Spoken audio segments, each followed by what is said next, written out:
We are all faced with illnesses and ailments at some point in our lives, be that a harmless cold or a more serious condition. And although the medical industry is constantly evolving and advancing, we still do not have answers to a surprising amount of problems. For example, there is still no cure for the common cold, we do not know what causes cancer, and do not even know how anesthesia works. But there are some interesting conditions, like the fact people who undergo organ transplants change personalities, and the unknown reason why people who are freezing to death remove their clothing. Here are 5 disorders, illnesses,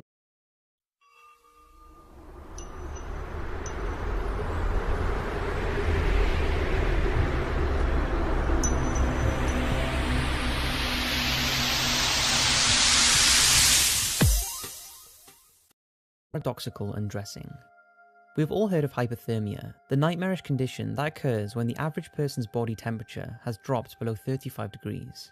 It all starts with uncontrollable shivering, followed by difficulty walking, poor coordination, and the appearance of being drunk. As the breathing and heart rate slows to a dangerous rate, the body stops shaking, and eventually the person will fall unconscious and die if not seen to immediately.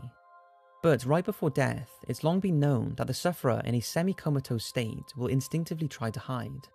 This is not a conscious decision to keep warm, because by this stage the person is incoherent, confused, and completely unable to make any kind of rational decision. These actions are purely an act of the body trying one final effort to keep going. If this thought is quite unnerving, then wait until you hear about the bizarre phenomenon of paradoxical undressing. Paradoxical undressing is when just before losing consciousness, a sufferer of hypothermia will get the feeling of extreme warmth, prompting them to remove all of their clothes, sometimes folding them into a neat pile before passing away. But why would someone dying of cold want to remove the only thing keeping them warm?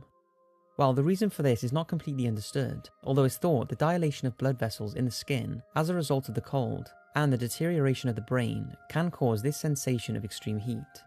Studies show around 30% of all people who have passed away from hypothermia have had some or all of their clothes removed.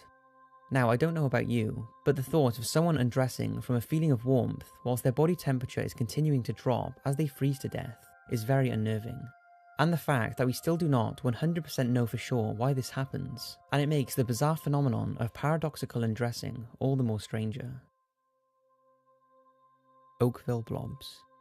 Now, this next one is strange, and there is some skepticism about whether it caused illnesses, but it is, however, a fascinating incident.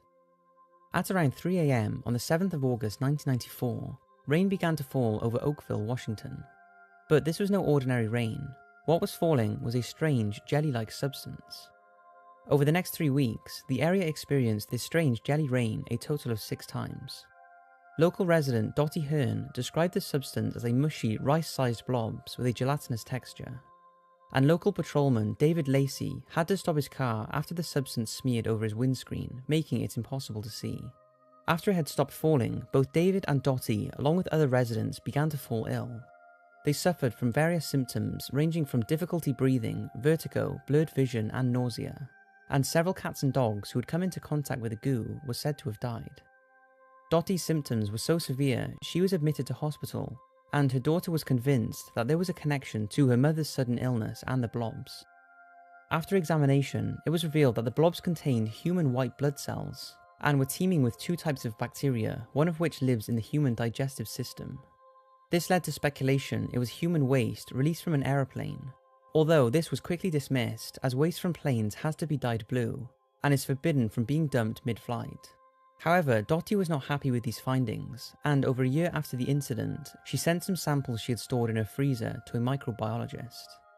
He discovered a eukaryotic cell, which are complex nucleus-containing cells that are present in most living creatures, meaning whatever it was had to have been alive at some point in time. This led to the theory that a military bombing run 50 miles away accidentally blew up a school of jellyfish, scattering them miles into the sky. Although this theory did not hold up well, since rain came down 6 times, there was no smell, and the distance it would have had to travel seems pretty impossible. The Air Force did however confirm that they were doing practice bombing runs over the Pacific in 1994, but deny they had anything to do with the blobs. Conspiracy theorists and locals are skeptical about this and believe the military were carrying out an experiment, possibly a new biological weapon, to see what effects it would have. Because it's strange the samples of the substance no longer exist, and the mysterious illnesses after the Oakville blobs remains unsolved. Gulf War Syndrome. Humans are not designed to go to war, at least not the type of wars that have been fought in the last 100 years, and this shows with the onset of war-related illnesses and mental health problems. Unexplained nerve pain, nausea, headaches, loss of balance, stomach problems, and chronic fatigue. These are just a few of the 53 reported symptoms experienced by Gulf War veterans who were suffering from an illness that still has never been properly explained or acknowledged: Gulf War Syndrome. The illness became so widespread that the government set up disease registers, but even after assessing over 100,000 soldiers, they failed to find a single cause for the condition. Medical experts were stumped. They could see these very real symptoms and sufferings, but could not determine why. One theory is that soldiers returning from the Gulf War had unbeknowingly been exposed to depleted uranium in tank shells, or fumes from burning oil wells, although this didn't explain why soldiers who were not exposed to these were also suffering. Other possible explanations are anthrax vaccines, solvents, infectious diseases, and chemical age-resistant coatings, although there was never any evidence of this. But how is this different to post-traumatic stress disorder? Well, it's the sheer extent that has manifested since the Gulf War, and the complete lack of research or reasoning for why this war in particular caused such a huge amount of post-war problems. What was also added to this unknown condition is the fact it took until 2008 before a report was released by the US Advisory Committee stating that Gulf War Syndrome was a disorder tied to chemical exposure. Yet, even with this evidence, the government still declared there is no official syndrome. Astonishingly, around 29% of the soldiers deployed in the Gulf are now considered disabled, and many more are still plagued by a combination of unexplained illnesses that seem to have no origin apart from the fact they all started after they were in the war. The Dancing Plague. The Dancing Plague is a condition that you may have heard about before, because the name alone draws you in, but what exactly is it? Well, in 1374, hundreds of people living in the medieval towns scattered along the River Rhine in Central Europe were suddenly compelled to dance, not for pleasure, but due to an uncontrollable compulsion. Although the studies are scarce due to it happening so long ago, and many reports seem to have been glorified, it's said that those who danced literally did so until they died. After this initial incident, there was no other outbreaks of compulsive dancing until the summer of 1518, when a woman from France reportedly appeared to dance in the street for 7 days, and was soon joined by over 100 residents who were affected with the same uncontrollable urges. The authorities of the day left them and hoped they would stop dancing. However, they apparently started to drop dead, mostly from heart attacks. The Dancing Plague is always interesting to read about, but due to it being exaggerated, it's hard to tell what is true and what isn't. So what do the records at the time say? Well, it seems that it was a real thing that did happen, and the people of Strasbourg, where the 1518 case started, were convinced the epidemic was caused by Saint Vitus, who had unleashed a dancing curse on them. However, nowadays, with more advanced medical science, we are able to come up with some interesting theories. The most popular being that the people had unwittingly ingested ergot, a psychotropic mold that can be found on rye stalks, a staple diet at the time. Although this seems unlikely, as ergot, although can give delusions, would also cut off blood supply, making it hard to move freely. Another theory is mass hysteria, although dancing for days on end with very little food seems unlikely. The most plausible explanation seems to be that those affected were in a dissociative trance, a condition that meant they had lost control of their rational thinking. Nowadays, dissociative trance disorder is a recognized category of mental illness, described by psychiatrists as a narrowing of one's attention so that things like sight and movement are placed outside of reality. So in effect, Dancing Plague could have been a form of mental illness, possibly brought on by the condition at the time or another unknown reason.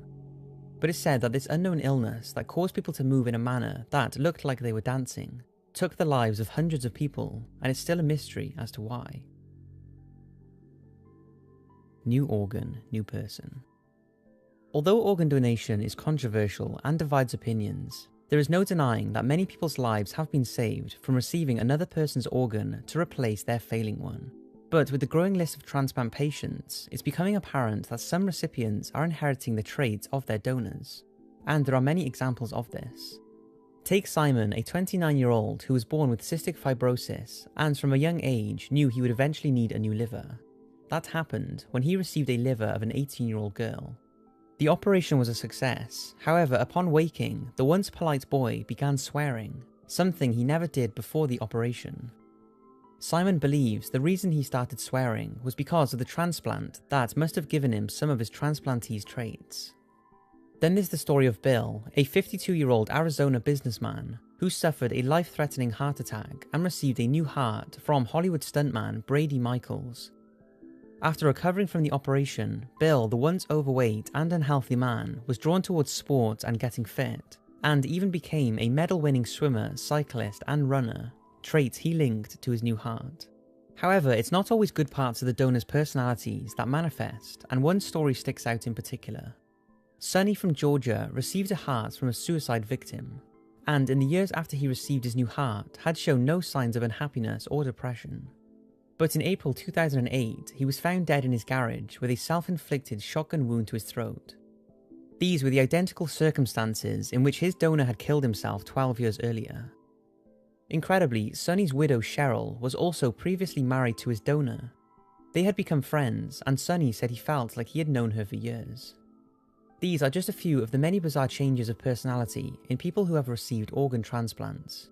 Scientists who have studied this condition have called it cell memory phenomenon, and believe the changed behaviours and emotions experienced by the recipients are due to the memory stored in the neurons of the organ donated.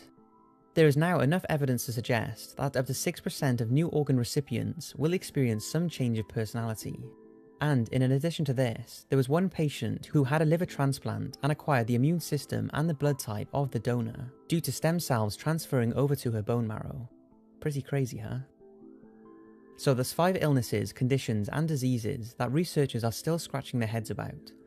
I hope you've enjoyed, and know that I will be talking about conditions relating to the brain in a future video, because after all, schizophrenia, split personalities, and even